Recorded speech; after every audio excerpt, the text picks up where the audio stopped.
crise de temps pour une pellicule, pour une bobine. Oui, j'aime bien.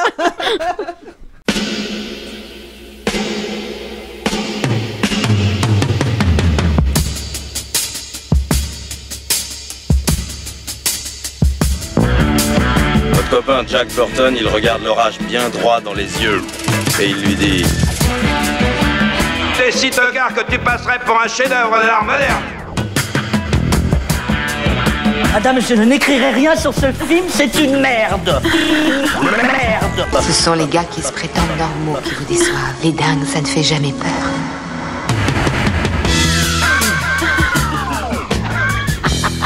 Elle nous connaît dans les coins, la frangine. Salut, c'est Clémence, bienvenue dans Sale Temps pour un film, le podcast qui fait la pluie et le beau temps sur le cinéma. Chaque semaine, on se retrouve pour vous parler de la sortie du moment. Ici, on traite les films en profondeur, donc pour ça, on est bien obligé de spoiler. Si vous n'aimez pas ça, allez d'abord voir le film et revenez nous écouter quand ce sera fait.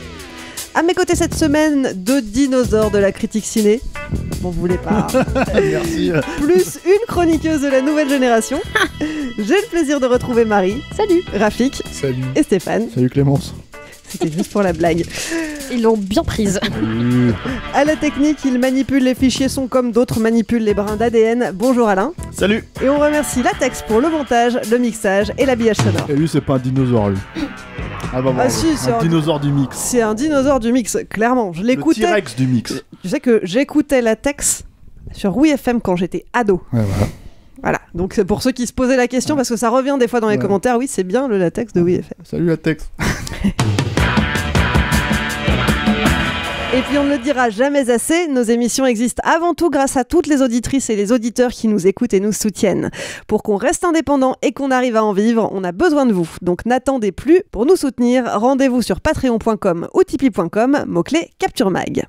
Cette semaine, des criquets géants, des Quetzalcoatlus et un Atrociraptor, retour à l'ère mésoïque, l'ère des reptiles. On vous parle de Jurassic World, le monde d'après. L'épisode précédent se terminait sur les incursions de dinosaures un peu partout dans le monde, en dehors d'Isla Nublar. 4 ans plus tard, les dinos sont partout et la cohabitation avec les humains est compliquée. Et comme si ça ne suffisait pas, une espèce de criquet géant commence à décimer l'ensemble des récoltes du globe. Aux manettes de ce nouvel épisode, Colin Trevorrow. Il avait déjà réalisé le premier volet sorti en 2015 avant de passer la main à Juan Antonio Bayona pour Jurassic World Fallen Kingdom en 2018. Il revient donc pour boucler cette trilogie Jurassic World après un court-métrage intitulé Battle at Big Rock qui posait les bases de ce troisième film.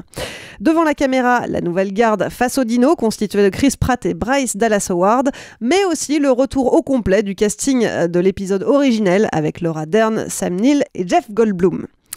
Alors, je me tourne vers mon équipe composée de vieux et de jeunes chroniqueurs et de chroniqueuses de tout âge. Vas-y. Puis, Elle s'enfonce. Je suis vieux. Rafik est vieux. Non mais vas-y, on a compris. Mais non, c'est votre sagesse que je voulais mettre en avant. C'est votre grande sagesse. C'est quoi votre météo pour ce film ? Est-ce qu'on est sur une pluie de météorites ? Carrément un météorite qui te défonce tout, ça y est, c'est réglé. Hein. Moi, je suis sur une pluie de sauterelles. Je voulais voir le ciel, mais je peux pas parce qu'il y a des sauterelles géantes partout. Et toi, Rafik ? Moi, c'est quand tu te forces à croire que la lanterne est un soleil et que tu finis par t'apercevoir que non seulement c'était pas le soleil, mais que c'est même pas une lanterne. En fait, c'est réellement une vessie. C'est-à-dire, voilà, c'est un film où tu arrives en te disant bon, je vais quand même essayer de m'accrocher à la raison qui m'a fait venir jusque-là, qui est au départ les dinosaures, parce qu'on va voir des films comme ça pour les dinosaures. Bien. Mais on y reviendra. On va y revenir. Ce Jurassic World, le monde d'après, est sorti en salle donc ce mercredi 8 juin, et vous allez nous expliquer tout de suite le pourquoi de votre météo. Alors Marie, je vais commencer avec ta pluie de sauterelles. Alors, pluie de sauterelles, en fait, oui, déjà, c'est compliqué parce que ce film, en fait, il y a déjà un gros problème de scénar. Non, mais alors oui, je sais. Chercher des... Ouais, je sais que c'est un peu une hot take là. Je sais que je balance comme ça. Moi, j'envoie des trucs comme ça, tu vois. Non, mais il y a vraiment, en fait, justement, cette histoire de sauterelles. Il y a deux histoires qui sont les deux pas très très intéressantes. Il y a cette histoire là de sauterelles et d'une méchante corporation qui recrée des sauterelles avec leur ADN du Crétacé ou je ne sais quoi pour manger les récoltes et se préparer peut-être on sait pas, une famine machin. À côté de ça, t'as l'enlèvement de la gamine et du bébé de Blue et du coup chacune des deux intrigues doit donc le cast des anciens est sur l'intrigue sauterelle et le cast des nouveaux est sur l'intrigue je veux retrouver mon bébé. Les deux intrigues sont quand même pas très très intéressantes. Et c'est un film où on a, de toute la saga, World et Park ensemble, je pense qu'on n'a jamais vu autant de dinos. Et en fait, c'est qu'une toile de fond, ils ne servent à rien. Enfin, moi, je me suis dit au moins, il y aura du dinosaure porn et je verrai plein de dinos. Mais en fait, ils servent absolument à rien. Ils sont... Enfin, il y a une espèce de je sais pas, d'anthropomorphisme ridicule poussé. Enfin, moi, j'en peux plus de voir Chris Pratt lever la main comme ça. Je suis en train de le mimer, c'est très très radiophonique, mais j'en peux plus de voir Chris Pratt là lever la main vers des raptors. En faisant un L avec le pouce. Non, mais c'est, enfin, je sais pas, c'est ridicule. Les dinos sont jamais un danger. En fait, tu parlais tout à l'heure du prologue et du court-métrage qui était sorti, je sais pas, peut-être un an avant la sortie du film, où on voyait un peu justement ces dinos, c'était un peu la planète des dinos, quoi, la planète des singes version dinosaure, avec les dinosaures qui faisaient irruption dans le quotidien. On voyait dans le petit court-métrage, je crois que c'était un dinosaure qui attaquait un trailer park, dans un truc où les gens vivent dans des mobil-homes, et il attaquait ça. Et dans le prologue, il y avait toute une partie sur les dinosaures à leur ère et les dinosaures aujourd'hui, et dont un T-Rex qui attaquait un drive-in, je crois. Et il y avait, en fait, je trouve qu'il y avait plus d'intérêt dans ces deux petits cours qui duraient peut-être 8 minutes et 5 minutes que dans le film entier qui dure 2h26, parce qu'aussi c'est très très long.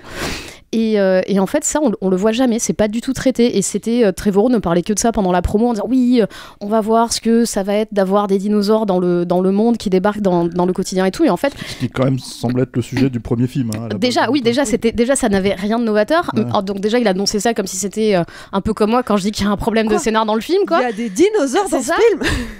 Et en plus, c'est en plus jamais traité, quoi. C'est la promesse du truc et elle est jamais là. Tu vois des dinos au bout de à peu près 10 secondes de film, t'as la première apparition. Et bon, alors il y a aussi un problème de réal. Je balance un deuxième pavé dans la mare parce que je suis comme ça. Au bout de 10 secondes, c'est l'opposé du premier Jurassic Park. Et moi, je ne peux que juger ces films-là par rapport au premier Jurassic Park, qui est mon film de chevet d'enfance, mon film parfait et tout. Et en fait, un peu comme Les Dents de la Mer, Spielberg a amené les dinos au bout de, je sais pas, 40 minutes de film ou je sais pas combien. Et là, en fait, c'est l'opposé. T'as toute la note d'intention. En fait, elle est dans cette première scène où t'as, au bout de 10 secondes, un dinosaure qui est filmé avec les pieds, une espèce de, je sais même plus comment il s'appelle, là, l'énorme truc marin qui vient attaquer un chalutier, un bateau là, qui pêche et qui l'entraîne dans l'eau. C'est filmé n'importe comment, t'as aucune tension. Et en fait, dans tout le film, c'est ça. Les dinosaures il y a des gros problèmes de rapport d'échelle. T'as jamais... les dinosaures, qui sont des trucs énormes, sont jamais filmés par rapport aux gens et aux personnes qui sont plutôt petites à côté, en tout cas quand on parle de grands dinos. C'est illisible. Enfin, je sais pas comment on peut rater sur tous les plans un truc comme ça. Non mais vraiment, moi j'attendais que ça, de voir un film avec des dinos et revoir les 3 membres du cast original, tu vois. Moi j'adore ces 3 personnages-là, j'ai grandi avec, c'était des personnages que j'adorais. Et là c'est pareil, en fait, ils reviennent. Et c'est des personnages qui t'as l'impression qu'il y a eu un arrêt dans le temps il y a 30 ans, ils sont habillés pareil, ils leur ont ressorti, non mais tu sais c'est à croire, tu sais comme... moi j'étais assis à côté de Marie et elle a quand même pouffé quand elle pesté pardon tu vois. Oh j'ai pouffé aussi. Il a fallu qu'il se remettre la chemise parce que c'est un grand gag, ouais, non, mais... un grand mème en fait sur internet que Jeff Goldblum a la chemise ouverte dans comment dire dans le premier Jurassic Park, ils le font se reboutonner la chemise. Voilà, ils le font se reboutonner la chemise pour un espèce de gag méta, quoi, en fait, si tu veux. Et du coup... et en fait, le film n'est que ça, des références, le film, pendant tout le film, ça te donne des petits coups de coude, genre, et t'as vu, dès que t'as un des 3 membres du cast original, t'as la musique de Jurassic Park soulignée au cas où tu les aies pas reconnus, parce qu'en plus, on les a habillés pareil, mais on va aussi te mettre la musique au cas où.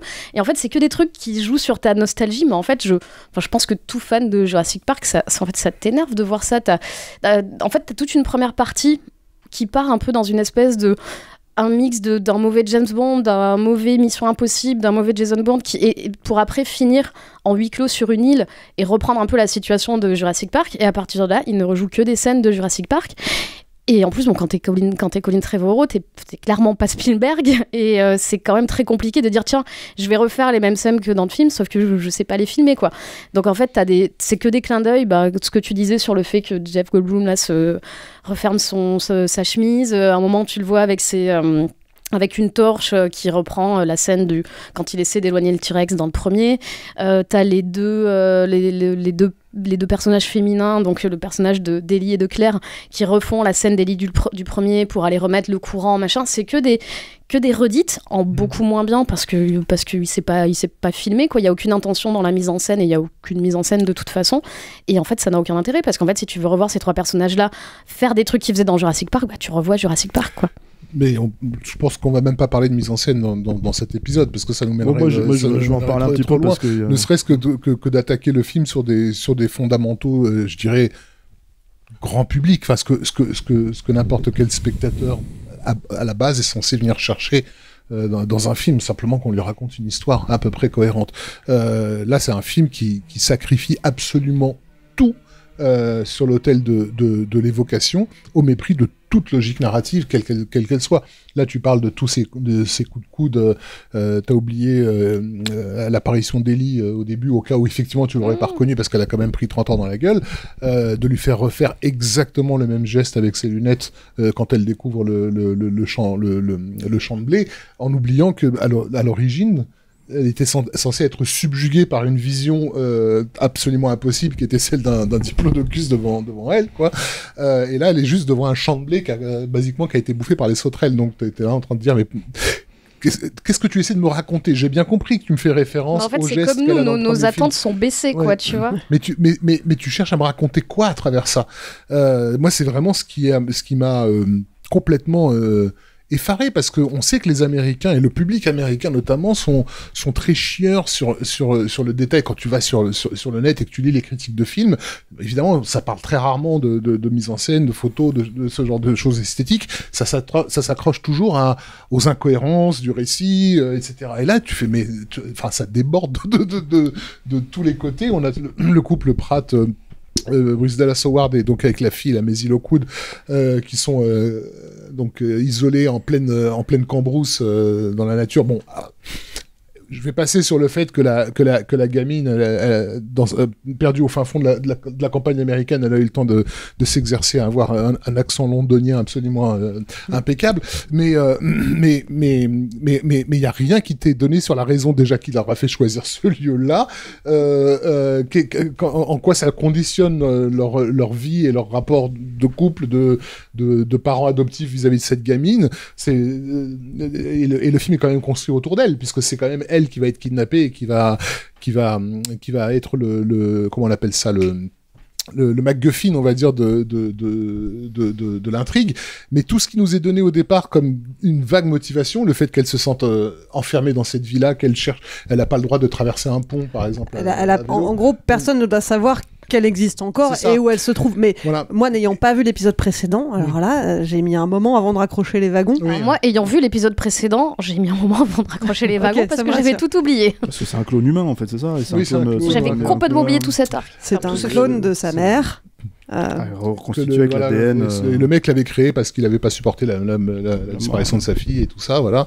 Et on l'apprenait en fin d'épisode, c'est-à-dire au moment où on avait tous décroché déjà sur le film précédent. Mais je veux dire, on te présente quand même cette gamine, on te présente la gamine en train de traverser un pont. Donc t'es là, en tant que spectateur, tu te dis ok, bon, tout ça, ça a du sens, c'est important. Et sa mère lui demande, mais t'as pas traversé le pont? Oh non, j'ai pas traversé le pont. Alors, okay, qu'est-ce que c'est que ce pont? Où est-ce qu'il emmène? Qu'est-ce qu'il y a au bout du pont, quoi? Et c'est qui ces ouvriers avec qui qu'elle est allée voir? Elle est allée leur donner un conseil parce que justement ils étaient en train d'essayer de se débarrasser d'un brontosaure ou je sais pas quoi. Elle leur a chuchoté un truc comme si elle comprenait intuitivement, instinctivement ces animaux. Donc tu t'accroches à ces éléments-là en tant que spectateur qui ne servent strictement à rien du tout, parce que le reste de l'intrigue, elle va être trimballée d'un endroit à l'autre, elle aura aucune action, quelle qu'elle soit, sur le récit. Et ça, c'est non-stop. Donc ça... Elle va apprendre quelle est son histoire à elle. Tu apprends que que finalement sa mère, voilà, son que sa clone, mère l'a bien porté. enfanté, etc., qu'elle n'est pas juste un clone, là bon. Ok, sur un plan, je dirais, de structure narrative, il y en a pas. C'est-à-dire, on te jette des bouts de viande, mais c'est juste des bouts de viande qui tombent au sol. À plus forte raison que, en fait, justement, on te fait joindre ces deux histoires au bout d'un moment à la marabout bout de ficelle, quoi. Et en gros, si tu veux, tu te retrouves avec deux personnages. Le moment le plus, pour moi, le moment d'échec là-dedans, c'est le moment en fait où t'as le personnage de Grant et le personnage, je me rappelle plus comment il s'appelle, Chris Pratt dans le film. Owen, qui se retrouvent face à face et qui disent la même chose et qui sont censés être le même personnage en fait, si tu veux, à 30 ans d'écart. Je t'ai entendu pouffer à ce moment-là. Et t'as envie de dire, mais pas du tout en fait, vous avez complètement raté ce truc, donc essayez pas de le rafistoler à la Frankenstein, tu vois, genre mettre un bout de... Et après, au-delà de ce qui sert à rien parce qu'il n'y a pas du tout de structure, il y a la question même des incohérences. Et moi, je tombais des nues. Enfin, quand on arrive à Malte, qui débarque dans cette espèce de marché secret de souk des dinosaures. Bon, outre le fait que l'idée était là, le réalisateur en parlait comme de Hive of Villainy. Donc, tu sais que le mec, il est clairement en train de faire référence à Star Wars quand il fait cette scène-là. Déjà, tu dis, mais c'est quoi le projet, quoi, de mélanger dinosaures et Star Wars? Dans Star Wars, c'est des aliens, donc il y a un côté effectivement festif dans le n'importe nawak, mais c'est un contrat que tu signes avec le spectateur, ce côté nawak. Les dinosaures de Jurassic Park, et Dieu sait si à l'époque de la sortie du premier film, ils ont insisté là-dessus au niveau de la promo, ils ont été vraiment travaillés comme des animaux. C'est-à-dire qu'il y a eu un énorme travail de structuration réaliste de leur comportement. S'ils existaient aujourd'hui face à des humains, comment se comporteraient-ils? Effectivement, ça a été balayé à partir du troisième film, déjà, dès l'instant où les vélociraptors se sont mis à chatter ensemble, je sais pas, aller sur Internet, sur des forums et autres. Et puis à Jurassic World, on était parti très loin. Dans le film, faut le dire que c'est pas dans le film. C'est qu'ils parlent entre eux, effectivement. Mais là, déjà, ce marché, c'est comme dans le fils de Godzilla. C'est l'aveu de non, en fait, ça a toujours été des Gloomout. Tu vois, ça a toujours été des petites créatures rigolotes, tu vois, moi, ça m'a fait penser à Indiana Jones un peu dans l'esprit aussi. Oui, alors Indiana Jones, il évoquait déjà au niveau de la photo à fond, mais j'y reviendrai quand on parlera de comment s'appelle le personnage Flagada Jones là. Oui. Des Wanda Wise, oui. Voilà. L'aviatrice. Flagada Jones. J'ai pensé à Flagada Jones. Non, mais on est d'accord. C'est la bande à Picsou. Cette nana. Kayla Watts, le personnage. Oui, c'est ça, Kayla Watts, merci. Donc j'ai demandé pareil le prénom 3 fois à Marie en sortant du film. Je me dis, mais elle s'appelle comment déjà? Et Marie s'en rappelait, parce qu'elle a suivi le film. Elle. Non, parce qu'en fait, pendant le film, je me suis dit, comment elle s'appelle, elle? Et quand ils l'ont dit, j'ai fait, il faut que je m'en souvienne parce que je l'oublierai. Sinon, je vais être paumé. Ouais. Et donc, oui, durant cette séquence-là, je ne sais plus exactement pourquoi, il y a 2 énormes carnivores, donc des Actarus, Goldoracus, je ne sais plus comment ils s'appellent, qui déboulent et qui bouffent un mec, et ça enclenche une séquence d'action qui est censée être délirante, dans laquelle Chris Pratt et son ennemi du moment, donc une espèce de chasseur de primes, n'ont rien d'autre à foutre que de se faire un duel au couteau. C'est-à-dire qu'ils ont littéralement 2 énormes carnassiers dans le dos en train de bouffer des gens, et eux sont non mais il faut d'abord qu'on règle notre truc entre toi et moi. Et toi t'es là, mais what the fuck, quoi. Omar Sy et sa bande veulent capturer une nana, donc la braque avec les flingues. La meuf leur balance d'autres carnivores à la tronche. C'est des raptors télécommandés par un laser. C'est encore mieux en fait. Comme les chats. Des atrociraptors. C'est comme les chats, tu les excites et tout avec le truc, quoi. Ils sont figés sur place et ils se mettent à courir. T'es là, tu fais, mais vous aviez pas des flingue dans la main à l'instant. Enfin, et t'es là, tu dis, mais il y a eu absolument... je refuse de croire qu'il y a eu aucune écriture. Qu'on en soit arrivé à un point où les scénaristes ou le team de scénaristes ne se reportent même pas à la page précédente. Tu crois pas que en fait la problématique c'est que justement à partir du moment où eux ils établissent le fait que t'es dans un monde qui cohabite, ce qui est déjà, on a tous dit que c'était pas traité, donc on le sait que c'est pas traité dans le film, mais à partir du moment où ils ont établi qu'on est dans un monde où les dinosaures cohabitent avec les humains, par nécessité on va dire, même si ça semble complètement inconcevable en fait si tu veux. Les balles ne les tuent plus. Non c'est pas ça, c'est qu'en fait du coup, le fait d'avoir 2 personnages qui se foutent sur la gueule, dans l'esprit des scénaristes, je me mets à leur place, je suis pas du tout... je pense pas qu'ils sont allés jusque là. En fait, les mecs se disent, bon bah de toute façon ils peuvent le faire, puisque en fait tout le problème de cette nouvelle saga, en fait, de cette nouvelle trilogie de Jurassic World, c'est ce qu'on pointe du doigt. qu'est-ce qui était la qualité en fait, je veux dire initiale de comment dire, la thématique initiale du premier, c'était de mettre l'homme face à la nature et de lui dire voilà en fait avant toi il y a eu eux et s'ils reviennent qu'est-ce qui se passe en fait et qu'est-ce que ça dit sur toi si tu veux, donc toi l'humain, tu vois, et donc en gros tout était mis en place à travers cette thématique là. Dans le premier Jurassic World on te présente un personnage qui est le personnage de Chris Pratt qui contrôle de toute façon les dinosaures, donc il contrôle quelque part tout ce qui était énoncé par comment il s'appelle le personnage de Malcolm, tu vois, dans le précédent, qui était la théorie du chaos. Tu vois, il contrôle ça, on contrôle le chaos, on s'en fout, c'est nous les mâles alpha. Tu vois, c'est nous on est le top of the food chain, on est au-dessus des dinosaures. Et là, t'as envie de dire, ok, d'accord, il y a déjà un problème en fait, si tu veux. Et donc à partir de ce moment, t'en arrives au troisième de cette saga. Excuse-moi Clément, je termine juste mon truc pour dire que voilà, en fait, si tu veux arriver à ce stade-là, moi ça m'étonne même plus en fait. Tout ce que tu pointes du doigt, je suis ah oui c'est vrai, tu vois, mais en fait ça m'étonnait même plus parce que globalement, en fait, je pense que tous les manquements en fait, ils sont expliqués par la toile de fond. Pour eux, c'est... En fait, on est dans cette toile de fond où, de toute façon, il y a cohabitation. Donc, maintenant qu'on vous l'a dit, démerdez-vous avec ça, quoi. Ouais, mais en fait, cette cohabitation, on l'a jamais vue, tu vois. En fait, il manque un film entre les deux, quoi. Le chaînon manquant. Mais moi, je comprends pas ce que vous évoquez par cohabitation, parce qu'encore une fois... Lorsqu'ils font leur duel au couteau, il y a des mecs en train de se faire bouffer juste derrière eux à 1m50. Donc, le fait est que moi, ce que j'ai perçu, c'est que, comment dire, il y a des péripéties, mais ces péripéties ne sont absolument pas liées l'une à l'autre. C'est comme si elles se passaient dans des dimensions parallèles. C'est-à-dire, il s'est passé quelque chose une minute avant, c'est oublié. Toi, spectateur, tu l'as oublié parce qu'on est en train de te montrer une autre péripétie qui commence. Et c'est là où je dis que la structure, elle explose complètement, c'est que on demande au spectateur une amnésie perpétuelle en fait. Et moi qui comme un con fonctionne à l'ancienne où j'essaie de me souvenir des trucs, de me dire ah le pont il était important au début, tu vois, au bout de 2 heures. Le pont, mais quel pont? Mais de quoi tu nous parles, de quel pont, tu vois? Puis on t'annonce des choses aussi en termes d'amnésie, c'est quelque chose dont je me suis souvenu à la fin du film, mais où j'étais waouh. Ils le disent quand même au début qu'aujourd'hui, on est dans un monde où, ok, il y a cette cohabitation, mais il y a toute une partie des dinosaures, ceux qui ont été rapatriés sur l'île, ils sont tous contrôlés parce qu'ils ont une puce dans le cerveau. Ah oui. Et alors là, tu te dis, du coup, à quoi sert tout ce qui se passe sur l'île si ces dinos sont contrôlés de toute façon avec... Mais de toute façon, enfin, cette notion, justement, en fait, que moi je trouve... Enfin, pour moi, c'est hallucinant, en fait, de se dire que tu fais un film sur ce sujet-là et que globalement, en fait, en gros, pour pas t'emmerder au scénario, justement, en fait, si tu veux. Alors déjà, j'imagine que c'est la première explication, si tu veux, c'est que tu crées des espèces de stratagèmes scénaristiques, en fait, pour avoir ce genre de situation. C'est-à-dire l'autre, il est copain avec un dinosaure, tu vois, je veux dire, il n'y a pas de dangerosité, tout va bien, etc., etc. C'est tout le temps le cas. Blue, en fait, c'est son pote, tu vois.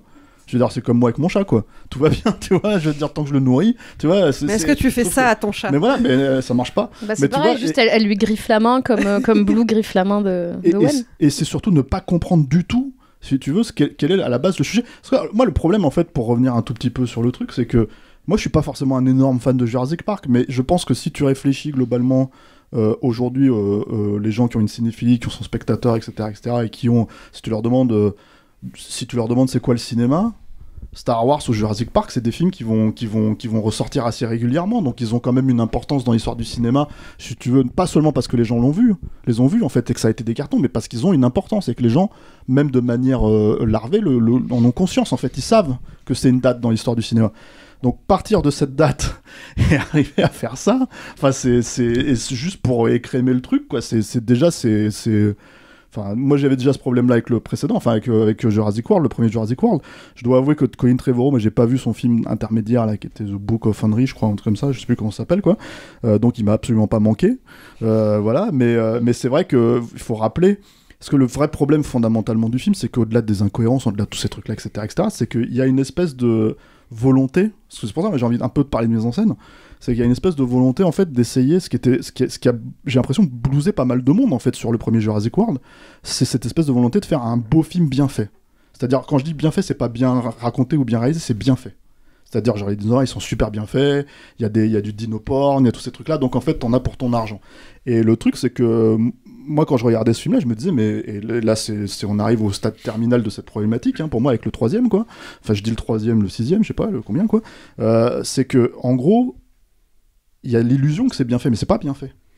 C'est pas que c'est même pas bien raconté, encore une fois, ou je sais pas quoi. C'est-à-dire que tu vas avoir suffisamment de plans dans la bande-annonce pour dire ah bah tiens comment dire, il y a une belle poursuite dans les rues de Malte en moto, machin, avec la caméra au ras du sol et tout ça, etc.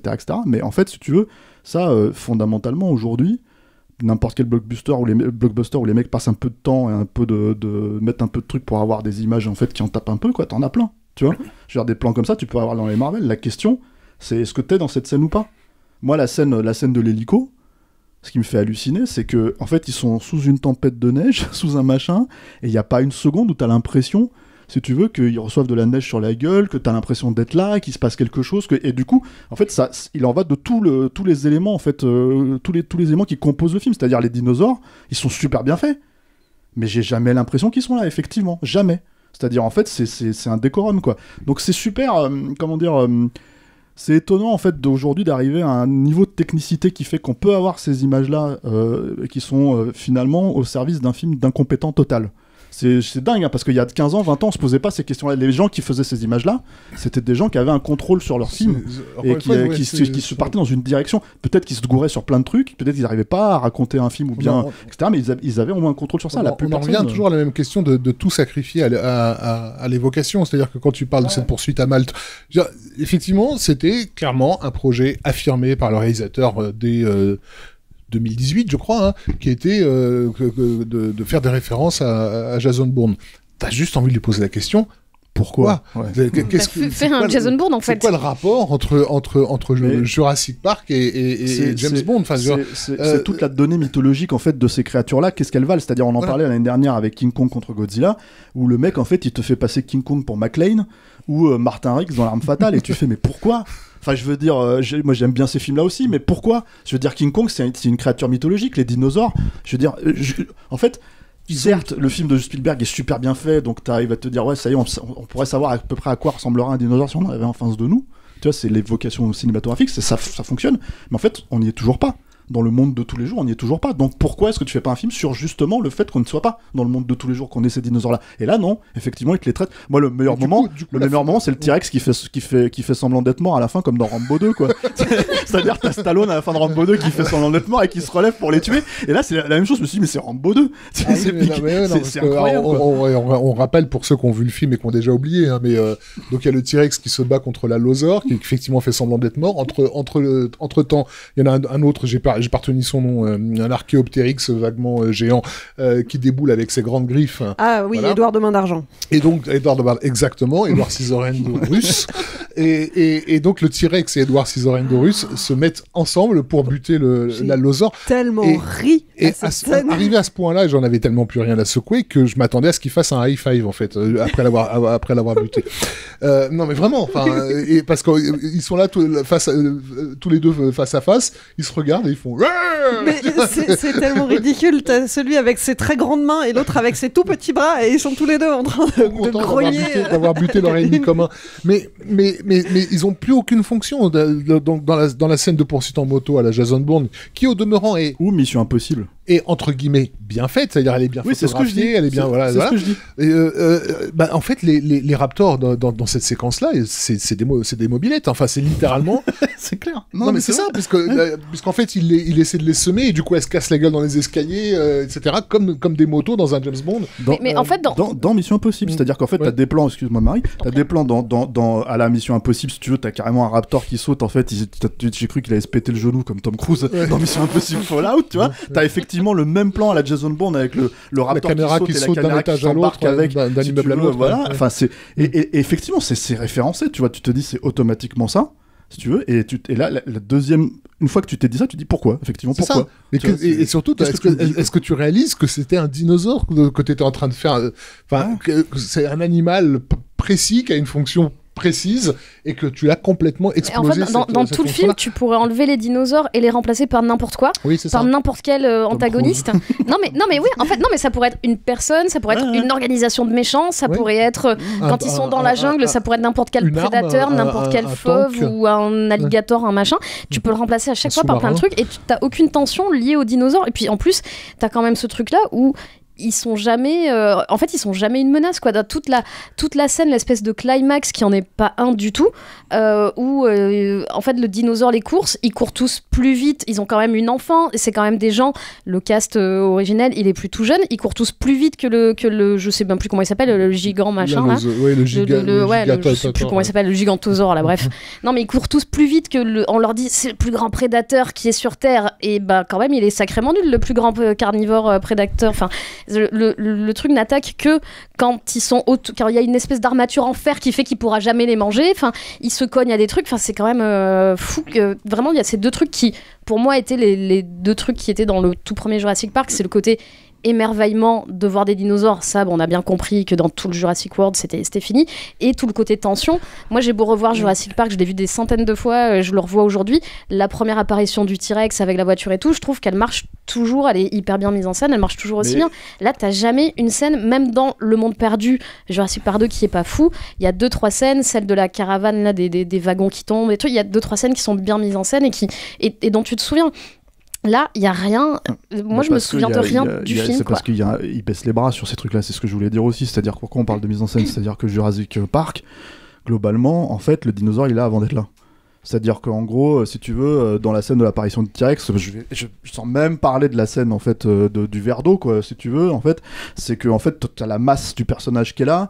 T'as la dangerosité parce qu'il a explosé les, comment t'appelles ça, les barrières électriques, si tu veux. T'as le renvoi de la chèvre. T'as tout un truc, etc., qui joue avec en plus ce que le gosse il est censé voir ou pas voir à travers ses lunettes, tu vois. Ça donc, monte petit à petit. T'as tout un build-up autour de ça, si tu veux. Mais c'est Spielberg, quoi. Voilà, c'est normal, quoi. Mais là, effectivement, le build-up, il sait pas ce que c'est, en fait. Il se pose même pas la question, il peut le faire. Et David Koepp, il y a une structure scénaristique dans le premier film, mais moi ce qui ne cesse de me fasciner, c'est que sur les 20-25 dernières années, on n'a pas arrêté de survendre les cours de scénario, tous les gourous qui sont passés les uns après les autres et qu'on fait par les deux, les Robert McKee et compagnie, voilà, où on savait que les scénaristes hollywoodiens passaient leur journée à étudier la structure. Et t'es là devant ça, où tu te dis, mais tout a pété dans tous les coins, enfin, il n'y a plus de fondation, il n'y a plus de poutres. Je vais commencer quand même à construire ma maison, je vais mettre des tuiles en bas, et voir si je peux faire tenir un pilier là-haut, tu vois. Et t'es là, tu dis, mais qu'est-ce qui s'est passé? Parce qu'en fait, je pense qu'il y a une problématique d'attention, déficit d'attention, en fait. C'est-à-dire qu'en gros, alors, je vais pas faire mon vieux schnock, là, mais le truc, si tu veux, c'est qu'il y a la notion aujourd'hui avec les réseaux sociaux, les trucs comme ça. On en parlait en antenne, si tu veux, sur des trucs comme ça entre nous, là. Mais aujourd'hui, t'as une attente autour des films, en fait, qui est que qu'est-ce qu'il va y avoir dans ce film, qu'est-ce qu'on vous cache pas. Et finalement, en fait, toutes les scènes, elles apparaissent 5 minutes après que le film soit sorti, si tu veux, par des gens qui les filment et qui les mettent, que ce soit, enfin, où tu veux sur les réseaux sociaux. C'est même pas YouTube, en fait, où tu peux striker et faire tomber le truc. C'est littéralement partout. C'est-à-dire, tu peux plus. Les studios, ils le savent, en fait, qu'une fois que le film est sorti, il ne leur appartient littéralement plus. Donc en fait, le seul truc maintenant, c'est de sortir les films alors avec le Covid, ça s'est accéléré, en 45 jours sur Internet et tout ça, etc., pour aller vite. Mais le problème, c'est que dans le truc de consommation, fondamentalement, enfin moi en tout cas, c'est mon avis, je vais prendre cet exemple dont je parlais en antenne, c'est que un Spider-Man No Way Home, une fois que tu as vu les 10 scènes, en fait, si tu veux, qui sont importantes, qui sont clés, dont tout le monde va te parler, sur les réseaux sociaux, bah c'est fini, t'as plus besoin de voir le reste du film, parce que globalement, si tu le regardes, tu te dis, mais ça m'a rien raconté de particulièrement. Oui, c'est du remplissage. Voilà, le reste, c'est du remplissage. Et le problème, c'est qu'en fait, on se retrouve avec ces trucs-là où il n'y a plus le besoin. En fait, j'imagine que tu l'as sur certains films, évidemment, puisque t'as des gens qui essayent de le faire, mais en fait, t'as plus ce besoin, en fait, à un moment donné, tout simplement, de contenter les gens, mais arriver à un stade, voilà, enfin, tu vois, TikTok, tous ces trucs-là, ça dure 10 secondes. Tu vois, fait la réflexion après avoir vu le film, en essayant de réfléchir à justement pourquoi on faisait des films comme ça. Parce que je refuse de croire qu'il s'agisse d'un problème d'incompétence. Alors bon, je sais bien qu'il y a 2 des scénaristes principaux qui ont bossé sur le second Pacific Rim et que ça devrait déjà mettre toutes les lumières au rouge, mais il y a une limite à l'incompétence, en fait. Là, elle est franchie au niveau du mur du son à un point tel que je ne peux pas penser autrement que et désolé pour le côté conspirationniste, que c'est voulu. C'est-à-dire que quand on en arrive à déstructurer à ce point-là, on sait qu'on est en train de déstructurer. Je sais pas si c'est voulu, si c'est mis aussi au... Si c'est, en fait, est-ce que c'est pas mis sur un scénario, est-ce que c'est pas mis face aussi à la problématique du planning, en fait, c'est-à-dire qu'à un moment donné, en fait, on a besoin des 5 grosses scènes. Je veux bien qu'il y ait des urgences, qu'on leur mette la pression, qu'on leur demande de réécrire sans arrêt les scènes, etc. Mais quand tu passes 3, 4, 5 mois sur un script, tu vois bien, parce que c'est sur la même page, que les mecs sont en train de se battre au couteau alors qu'il y a des putains de dinosaures autour d'eux. Donc tu vois bien qu'il y a un problème, un souci et qui pourrait être facilement résolu. Moi, je pense que vraiment il y a une volonté de créer une intrigue décousue où chaque événement annule et remplace le précédent au mépris de toute logique narrative, parce que ça correspond effectivement, comme le dit Stéphane, à quelque chose qui est attendu de la part du spectateur à ce moment-là, qui est cette amnésie, d'entretenir son amnésie pendant toute la durée. Je sais pas si c'est attendu par le spectateur. Hein. Alors, je sais pas s'il y a une vraie volonté de ça, mais en tout cas, à mon avis, c'est très lié aussi au fait que les personnages n'existent pas. Les personnages ne sont personne. Ils peuvent pas exister dans une structure. Non, mais les personnages qu'on te fait revenir des années après, les personnages originels, ne sont pas des personnages originels. Ils ne racontent rien. C'est des caricatures. On ne sait pas ce qui s'est passé à part que les on file leur C'est pas compliqué. Le Dr Grant et Ellie, c'est littéralement Bernard et Bianca dans celui-là. Hein. Donc, mais vraiment, mais il y aurait un temps soit un peu. Ils reprennent exactement la structure de Bernard et Bianca, le pays des kangourous, où il attend tout le film pour lui déclarer son amour et lui offrir une bague. Et elle est complètement obsédée par sa mission et elle fonce et lui il est derrière à la suivre. Attendez-moi Miss Bianca, tu vois. En vrai non mais j'ai pas raison, c'est pas ça. Beaucoup de références à Disney, c'est vrai. Non mais ceci étant dit, pour être beaucoup même plus basique si tu veux, en fait la raison pour laquelle il le suit, globalement si on suit les choses, c'est qu'il a une photo d'elle et lui sur son frigo. Bah, c'est le seul truc qui explique en fait. C'est-à-dire qu'il n'a rien fait en l'espace de 20 ans. Mais en fait tous ces personnages n'ont rien fait en 30 ans quoi. C'est comme les Spider-Man qui reviennent dans Spider-Man No Way Home, c'est la même logique. C'est en fait à partir du moment où effectivement, alors là, je reviens sur ce que disait Rafik, l'évocation même que ces choses existent, le reste ne suffit. En fait, t'as plus besoin. T'as plus besoin de travailler ça. Justement, c'est le gros problème. En fait, apparemment, t'as plus besoin, ça cartonne quand même. On va voir ce que ça va faire sur Jurassic World. Je sais pas, mais là, il y a eu des avant-premières, parce que nous, on était sous embargo, donc il n'y a pas eu forcément beaucoup de retours après la projection presse, mais il y a eu plein d'avant-premières publiques pendant tout le week-end, et j'ai pas vu un seul tweet, un seul truc positif de tous les gens qui l'ont vu. C'était vraiment... Enfin, j'ai jamais vu un consensus pareil. Tout le monde s'accorde à dire que c'est vraiment nul, quoi. Pour un si gros... une si grosse franchise, un truc si attendu quoi. Les anciens personnages ne racontent rien, les nouveaux encore moins. Mais en plus, moi je sais pas, il y a zéro alchimie en plus je trouve entre Chris Pratt et Bryce Dallas Howard. Enfin, pourtant ils ont l'air en plus très potes dans la vie et tout. Tu les vois, t'as l'impression que c'est deux étrangers. Et au début du film, il y a deux personnages là quand ils font leur péta qui sauve des dinosaures là, et que tu dis ouais, t'as toujours cette relation bizarre avec Owen et tout, et c'est vrai qu'elle est super bizarre. Tu te comprends pas ce qu'ils font ensemble, tu comprends pas pourquoi. Oui, il dit qu'il l'aime à un moment quoi, mais tu comprends pas pourquoi. En fait, tu comprends jamais. Mais déjà, les persos ils étaient incohérents, c'est-à-dire que le personnage en fait, si tu veux, de Bryce Dallas Howard, elle était ultra corporatiste dans le premier.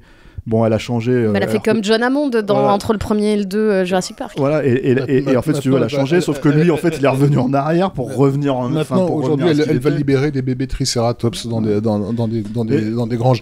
Mais le truc, c'est effectivement, ils sont très impliqués, hein, quand même, les deux comédiens, puisque à ce que j'ai compris, c'est carrément elle qui a eu l'idée sublime du marché aux dinosaures dans celui-ci. Mais je serais même pas étonné qu'effectivement, elle avait une liste de propositions délirante en mode ça serait trop rigolo de faire ça, et qu'ils ont passé la liste en revue en se disant finalement on va le faire, essayer de nous trouver du liant. Mais il y a même pas de liant. Moi je suis vraiment obsédé par cette question de la déconstruction. Mais en fait on avait ce problème là dans les Star Wars. En fait les derniers Star Wars c'est la même chose, et d'ailleurs ça me fait rebondir sur ce truc là parce qu'à la base c'était lui qui devait réaliser ce Star Wars épisode 9 en fait, et le truc c'est qu'il s'est fait virer, Dieu sait pourquoi, tu vois, enfin j'ai envie de dire parce qu'il est nul, mais en fait ils le reprennent pour Jurassic World, donc je vois pas pourquoi ça changerait grand chose quoi. Mais surtout en fait c'est-à-dire que moi là où je le rapprocherais même de Star Wars épisode 9, c'est que en fait t'as vraiment, moi j'ai ce sentiment en sortant du film que personne ne voulait être là. Mais alors personne, c'est-à-dire que ce soit le réalisateur, que ce soit les acteurs, que ce soit tout le monde en fait, ils se sont dit bon, le précédent il a cartonné, donc faut qu'on fasse quelque chose là, parce qu'on peut pas rester sur une mythe d'or là. Mais en gros t'as l'impression que personne n'avait envie d'être là. Alors le Trevorrow c'est peut-être pour le pognon, j'en sais rien, mais je pense qu'il y a autre chose qui le motive. Mais il avait dès le Bayona, il avait dit qu'il voulait revenir pour pour le nouveau. Et encore une Oui, fois, parce qu'il s'était déjà fait lourder de Star Wars épisode 9. Il y a un producteur comme Frank Marshall dans une production comme ça. Donc c'est des mecs qu'on prouvait par le passé qui savaient produire des films. Congo. Donc, quand on en arrive, ouais, exactement. Mais Congo, c'est cohérent. C'est de la merde, mais c'est de la merde cohérente. Non, c'est de la bonne merde. Oh là là, ça y est. Donc dans Congo, quand ils sont dans la jungle et que t'as un avion qui leur passe au-dessus en flamme, tu sais que ça fait référence à une scène qui s'est passée 3/4 d'heure avant. C'est débile, mais il y a une structure, aussi foireuse soit-elle, il y a une structure. Moi, c'est ça qui m'inquiète en fait. Hein. Je suis désolé de faire un parallèle sociétal sur lequel je vais essayer de pas m'apesantir, mais moi, ça m'a vraiment rappelé cette idée que depuis, je sais pas, 5-6 ans, on est régulièrement bombardé de news, d'informations qui sont en fait à chaque fois des chocs traumatiques totalement qui annulent et remplacent les précédents. Une surstimulation de l'actualité internationale sur laquelle notre attention est toujours prise, mais on oublie ce qui s'est passé il y a 2 semaines en fait.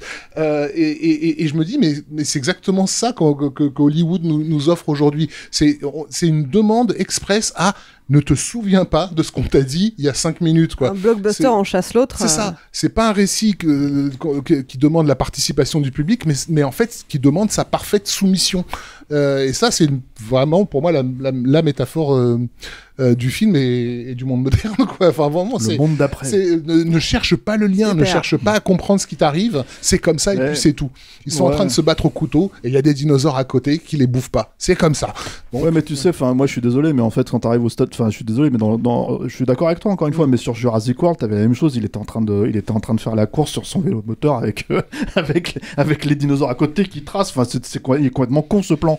Quand tu réfléchis, quoi. C'est un plan con, mais qui pouvait éventuellement se justifier encore une fois, comme dans Congo, dans l'intrigue. Mais là, on cherche même pas. N'essaye pas de me prendre par les sentiments. La justification, on te balance quelque chose à la tronche, et 2 minutes après, on va faire comme si on te l'avait jamais dit. Et toi, t'es là, tu fais non, vous me l'avez dit, je me souviens bien, ce pont était important. J'y reviens, je suis désolé, je vais faire chier au bout de 2h20 de film, je suis encore en train de demander. Jamais ta réponse. Voilà, tu vois, et c'est ça qui me rend fou. Mais en fait, t'as l'impression que c'est des gens qui ont vu des films et qui remettent des passages obligés ou des espèces de clichés qu'ils ont vus dans d'autres films en disant tiens, là, on va faire traverser un pont, là, on va faire ça, on va faire ce genre de scène d'exposition parce qu'on l'a déjà vu. Mais en fait, comme tu dis, rien n'est relié entre eux et en fait,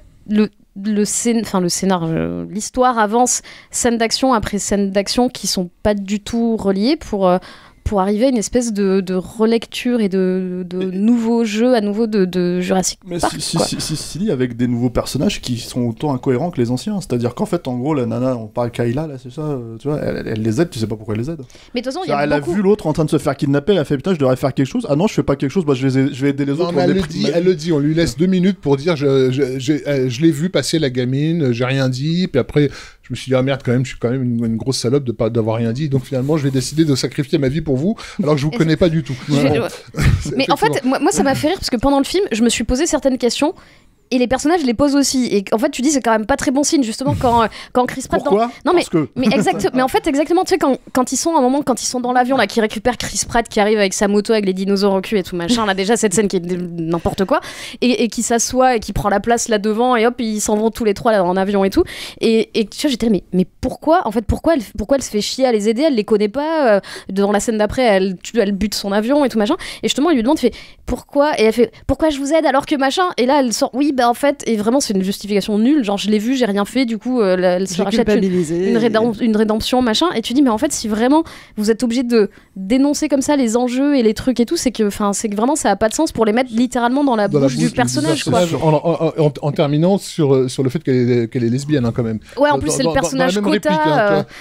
C'est genre bon, c'est la comédienne. En fait, parce que tu vois la comédienne, elle a littéralement 3 phrases pour construire son personnage. Ok, j'imagine qu'elle a dû répéter son. Non mais c'est surtout que t'as quelqu'un qui a lu le scénar, qui leur a dit attendez, c'est qui ce perso, pourquoi il les aide. Alors les mecs font merde. Ils rajoutent 3 trucs. On a mis un post-it. En fait, mais c'est qui cette nana ? Elle a pas un mec qui l'attend quelque part ? Alors merde, il va falloir trouver un truc aussi. Moi je me suis dit que c'était la justification de elle se retrouve toute seule pendant une partie du film avec Chris Pratt, mais il ne se passe rien. Oui, il y a ça aussi. Et du coup, on va discard tout de suite la potentialité de quelque chose. Sauf que t'en as pas besoin, il est amoureux de l'autre. Enfin bon. Mais en plus, mais comme l'alchimie entre les deux autres ne marche pas. Mais en plus, j'ai lu une interview de l'actrice qui joue ce personnage-là, et elle est très fière de dire que elle a un background et que ouais, elle est lesbienne et machin. Enfin, elle est bi. Je crois qu'elle est pas lesbienne, elle est bi. Tu vois, genre c'est très précis. Mais en fait, tu dis mais en fait, je veux pas qu'on me le dise. Moi, je veux que elle soit en couple avec une meuf ou qu'elle mentionne ou ma copine m'attend, machin, ou j'en sais rien. Mais que ce soit pas. Soyons fous que ce soit suggéré d'une façon habile et inattendue. Ou qu'en fait, juste ce soit aussi juste pas une question. En fait, elle est en couple avec une personne qui s'avère être une femme et en fait, personne ne dit rien parce que je pense qu'en 2022, ça peut être à peu près considéré comme normal, tu vois. Mais non, en fait, il faut vraiment que ce soit le personnage post-it quota. En plus, on lui met le double truc du elle est noire et puis elle est lesbienne ou bi. Et tu dis mais c'est vraiment ça ne sert à rien quoi. Et ça c'est pour se justifier en fait de pas avoir il y a 2, 3, 4, 5 personnages blancs hétéros en fait en tête d'affiche en gros. Donc en fait si tu veux les mecs font merde on va faire notre affaire tu vois. Oui mais en fait tu peux non mais en vrai pour une question de représentation tu peux intégrer des personnages gays, lesbiens machin. Mais sans en faire un trait de personnalité, quoi. Moi, j'aurais bien aimé qu'ils intègrent des vrais dinosaures, si tu veux. Et puis des singes. Ouais, et des singes, mais bon, là, on n'est pas dans le même film, tu vois. Ça s'appelle la planète des singes. J'aurais dit, bon, il n'y a pas de singes, ça manque de singes. Mais, si tu veux, à la base, j'aurais aimé que les dinosaures, ce soit vraiment des dinosaures et pas, encore une fois, des animaux de compagnie. Est-ce qu'on parle de ce dinosaure à plumes qui est aussi un dinosaure poisson amphibie, enfin, je sais pas exactement. Ils ont voulu être peut-être un tout petit peu plus proche de la réalité, puisqu'il paraît que les dinosaures, en vrai, avaient des plumes plutôt que des écailles. Apparemment, les raptors ressemblera à des grosses poules. C'est ça. Ouais, mais tout de suite, ça fait vachement moins peur. Ouais, les poules, c'est un peu flippant. Moi, je sais pas. Pour moi, ce film, c'est le renoncement, en fait. Et vraiment, en fait, c'est même pas que le renoncement du spectateur, c'est le renoncement du mec qui fait le film. Parce que, grosso merdo, on parlait de la scène d'ouverture, mais la scène d'ouverture, en fait, c'est une présentation YouTube. Mais tu vois, c'est le truc où tu te dis, attends, on parle d'un film qui représente le cinéma, Jurassic Park, et on arrive à une scène que tu pourrais voir sur YouTube. Ces scènes, elles étaient déjà dans le court-métrage en plus. Tu sais que c'est devenu une convention, en fait, d'utiliser l'imagerie YouTube pour, entre guillemets, évoquer la réalité. Parce que si c'était vraiment un truc qui nous arrivait, on aurait des images YouTube de ces trucs-là. Dans Pacific Rim, t'avais déjà. Sauf que dans Pacific Rim, en fait, c'est vraiment fait pour te comment t'appelles ça, pour te montrer, te faire rentrer dans un univers où globalement, t'as pas eu de film avant. Là, t'en as eu 5, si tu veux. Donc en fait, bon, je suis désolé, mais tu vois, ils avaient déjà 2 films pour le mettre en place, ce truc. C'est là où en fait je trouve qu'il y a un vrai truc de renoncement et puis surtout de trucs de petits bras, quoi, en fait. Tu vois, tu peux pas te comparer à Spielberg, ça c'était une évidence, tu vois. Mais là, putain, c'est la démonstration, quoi. Eh bien, nous allons nous arrêter ici et renoncer à terminer. Je crois que tout le monde a compris que c'était un grand film et qu'il fallait absolument moi, Rafik, il m'a envoyé un SMS, il m'a dit quel chef-d'œuvre, quand est-ce qu'on enregistre. J'ai hâte. J'ai vraiment hâte d'être. Je pense que c'est vraiment la pire chose que j'ai vue cette année et que j'ai vue depuis longtemps. Parce que moi, j'essaie toujours de trouver 2-3 petites choses positives et tout. Et Marie, tu nous as fait faux bon sur Morbius, tu nous as fait faux bon sur Firestarter. C'est vrai. Non, mais vraiment, oui, mais celui-là, je l'attendais. Mais tu vois, sur les précédents que j'avais pas aimé, il y avait au moins 1 ou 2 plans à sauver. Là, il y a absolument rien à sauver, quoi. C'est d'une tristesse. Enfin, ce que tu dis, c'est le renoncement total, quoi. Voilà, nous renonçons, mais si vous ne renoncez pas et que vous voulez vous faire votre propre avis, Jurassic World, le monde d'après, est sorti en salle ce mercredi 8 juin. C'est la fin de cette émission, ça veut dire que c'est le moment du répondeur. Vous avez vu le dernier Jurassic World et vous avez des choses à dire, ça tombe bien, on a très envie de vous entendre. Même si vous n'êtes pas d'accord avec nous, surtout si vous n'êtes pas d'accord avec nous. Vraiment, si vous avez aimé le film et que vous faites partie des rares personnes, des rares survivants qui vont apprécier. Si vous avez envie de dire du mal de Stéphane... Pourquoi? Pour ça. Mais parce que on attend que ça en fait. C'est le moment, c'est parce que j'ai dit quelque chose sur Top Gun. J'ai même pas parlé de Top Gun Maverick, j'aurais pu. Ou alors, je me suis dit, j'ai pas trollé. Moi, c'est ce qui me motive à lire les commentaires sous les vidéos YouTube. Est-ce qu'il se fait tomber dessus? Si vous voulez nous laisser des commentaires gentils, des commentaires méchants, des lettres d'amour ou votre propre critique du film de la semaine, pour ça c'est très simple. Enregistrez un message vocal et envoyez-le sur notre mail. Ça le temps pour le répondeur @gmail.com. On le passera dans la prochaine émission. Mais chier sur Rafik un peu aussi, parce que lui aussi il a la chemise ouverte. Je me sens un peu délaissé sur ce niveau-là, c'est vrai. La semaine dernière, on vous parlait de Firestarter, adaptation décevante du roman de Stephen King. Alors vous, qu'est-ce que vous en avez pensé? On écoute ça tout de suite. Salut Capture Max, c'est Jérôme. Firestarter, c'est pas non seulement le pire film de l'année, le pire film de la décennie ou le pire film adapté de Stephen King, c'est une honte Enfin, je préfère me mater encore un téléfilm de Noël sur M6. Ça le temps pour un film, c'est fini pour aujourd'hui. Marie, Rafik, Stéphane, merci. Merci Clémence. Et puis merci Alain à la technique. Salut. Et enfin, merci à vous qui nous écoutez et qui êtes un peu plus nombreux chaque semaine. Si vous nous découvrez, pensez à vous abonner pour ne pas rater les prochaines émissions. Et si vous voulez nous encourager, qu'on planche sur d'autres émissions de qualité, n'attendez plus, rendez-vous sur patreon.com ou sur tipeee.com, mot-clé Capture Mag. C'est grâce à vous qu'on continuera à grandir et qu'on restera indépendant. Et puis pour nous soutenir, vous pouvez aussi nous aider à nous faire connaître. Parlez de nous à vos amis, relayez nos émissions sur les réseaux sociaux et mettez-nous des étoiles sur les applis de podcast, on compte sur vous. Allez, je vous laisse, on se retrouve dans une semaine pour un nouvel épisode de Sale Temps pour un film. Salut!